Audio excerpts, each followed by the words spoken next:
Stop. Get out of the stock market now. It's going to crash. Well, at least that's what the Buffett indicator has indicated for quite some time now.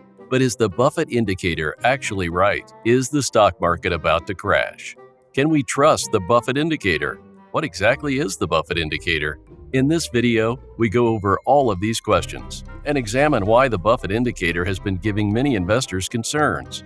Before we continue, be sure to subscribe to our YouTube channel. Slightest attention to the financial markets would have noticed that the stock market has enjoyed significant growth over the last few years. Judging from the S&P 500, a stock market index that monitors the biggest 500 companies in America, statistics show that since the 2008 financial crash, S&P has risen from 770 points to about 4,000 points. That means if you invested $100 in 2009, you would have about $570 today. That's an annual compound interest rate of 15%. When you place that side by side with the 5% annual return rate of gold, it's easy to get a sense of how wild the stock market's run has been. To fully grasp the level of growth the market has experienced, we have to define it in terms of bear and bull runs. In case you're wondering what those mean, they are terms used to describe the behavior of the market at any given time.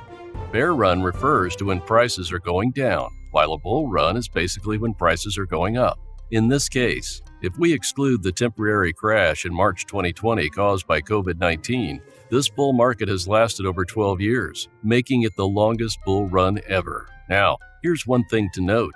Bull runs typically don't last that long. They usually run for an average of 5 years. The longest before this was nicknamed the Great Expansion, and even then, it lasted for 10 years, from October 1990 to March 2000. We should add that what followed the Great Expansion was a brutal 2-year bear market when the S&P fell by more than 45%. Since a pattern, bear runs usually follow bull runs. Bull run, bear run, bull run, bear run.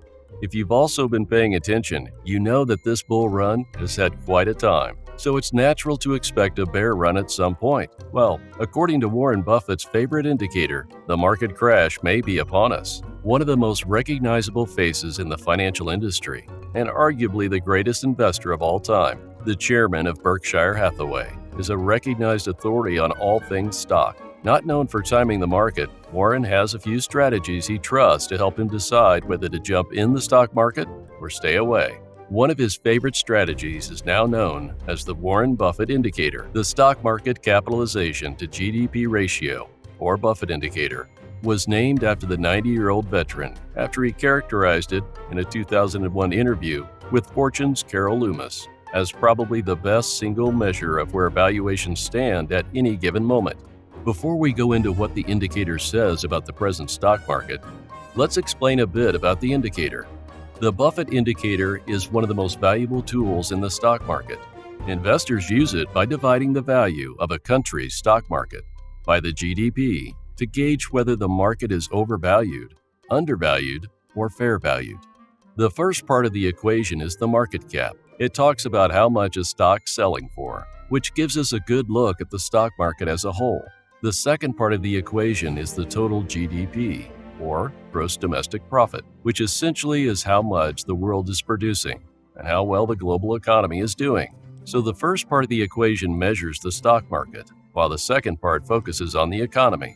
Here's where things get interesting. If you look at the global indicator scale, you'll see that it has crossed the 100% mark. What this means is that stocks are now dangerously overvalued compared to production rates. But this is for the world economy. If we niche down to the United States, the situation is much more dire. In June 2021, the Buffett indicator hit 200%, signaling that U.S. stocks were massively overpriced and a crash may be looming. Warren Buffett had earlier stated that when the indicator hit a record high during the dot-com bubble, that should have been a powerful warning signal of the crash to come. The yardstick also spiked in the lead-up to the global financial crisis, making it a valuable tool for anticipating market downturns. Back then, the market wasn't even what it is today. To put it simply, this is the highest the indicator has ever been. Granted, the average Buffett value increases over time, but even when you factor in the time difference, Buffett's value today is still remarkably high. What this means is that the S&P is way ahead of the actual economy.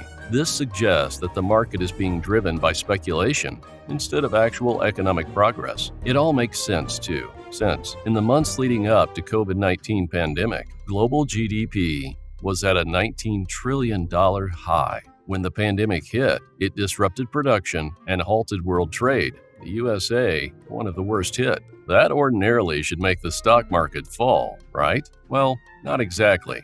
I mean, it did fall, but then it bounced right back, meaning there's now a stark difference between the prices of stocks and the underlying economy. What U.S. stocks are doing on the markets almost defies the laws of economics. Apple stock has nearly tripled in value, and Facebook has done the same, which leaves you wondering, how are these companies doing better in a pandemic? Are they selling more iPhones and iPads? Or has people's spendable income increased? The answer to both has to be no. So how do they justify this massive gain? And it's not just these two companies. Virtually all companies in the United States have enjoyed some sort of growth that's not particularly linked to their production.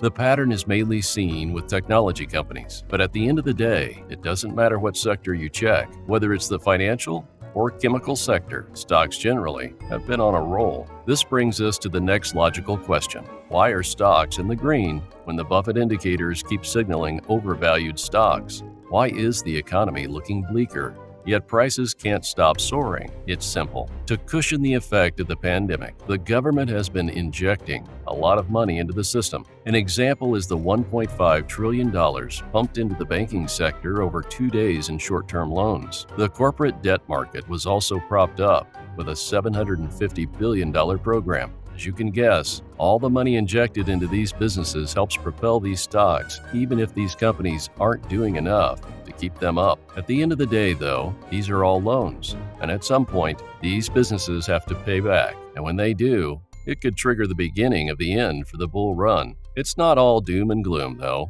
While many investors have noted that the Buffett indicator's prediction aligns with the market's direction, others have highlighted that its predictions aren't absolute. Critics have noted that the beloved gauge has a few shortcomings.